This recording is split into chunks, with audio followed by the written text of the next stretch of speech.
دا یو ملګری سوال کړی دی چې زمونږ نه ډېر خلک تپوس کوي چې مولانا مودودي رحمه الله یو کتاب موږ ته وښایي چې په عربۍ ژبه کې لیکلی او په خپلو لاسو باندې لیکلی او دغه کتاب موږ ته تصویر راوښایي او هغه کتاب موږ ته نوم راوښایي او د واتساپ نمبر یې مو څه لیکلی دی چې موږ ته به دې راولېږئ. دې جواب دا دی چې مولانا مودودي رحمه الله په عربۍ ژبه کې کتابونه نه دي لیکلي. مولانا مودودي رحمه الله په اردو ژبه کې کتابونه لیکلي دي او دې ټیک کار کړی دی چې په عربۍ کې نه دي لیکلي، په اردو کې لیکلي. ولې؟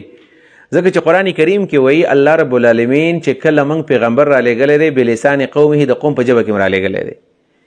پیغمبر چې کله یو علاقې ته راځي نو د کومې علاقې چې کومه ژبه ده د هغه پیغمبر هغه ژبه وي، د دې لپاره چې دین نو ته په هغه مورنۍ ژبه کې او دارنګې کوم چې مدر لینګویج دی د مور په ژبه کې خلکو د دین بیان کړي.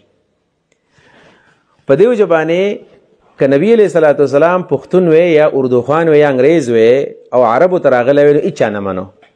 نو دا خو ناشنا خبره کوي، دا خو د کمعقلتوب لیونتوب خبره کوي چې مولانا مودودي رحمه الله د دین خدمت کوي، د اقامت دین تصور ورکوي د هندوستان خلکو له چې په اردو باندې پوهېږي.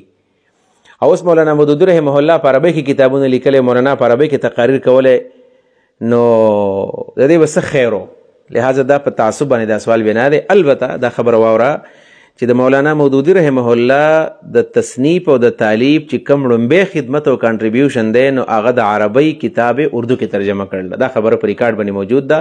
فلحال خو زما سره تصویر نشته، انشاءالله تعالی که بل موقع نو بالکل تاسو ته موږ تصویر فراهم کولی شو چې د مولانا مودودي رحمه الله لومبی کوم تصنیف دی نو هغه د عربۍ کتاب په اردو کې ترجمه کړی ده. دا د مولانا مودودي رحمه الله کمال دی. او د دې نه علاوه دا د څومره چې دا کم تفاسیر په عربۍ ژبه کې لیکلی شوي دي او دا څومره شروحات لیکلی شوي د هغې نه مولانا مودودي رحمه الله د کتابونه لیکلي دي، د هغې نه اردو جوړه کړې ده. همدغه مسلې دي. پاتې شو دا چې په عربۍ کې به کتاب لیکلی نو بالفرض که په عربۍ کې کتاب ولیکي ولی لیکلی تا بیا منلی، دا خو هسې د تعصب خبرې دي. په دې وجه باندې د مولانا سره چا دښمني نه ده کړې چې هغه په عربۍ ژبه کې کتاب نه دی لیکلی. خو مولانا مودودي رحمه الله چې خلکو مخالفت کړی دی نو دا په دې وجه د هغوی دوکانونه په دې باندې بندېدل. د دوکان د بندېدو په وجه باندې د مولانا مخالفت کړی دی. لہذا دا سوال یو کمزوری سوال دی، دې ته اړو التفات نه کول پکار.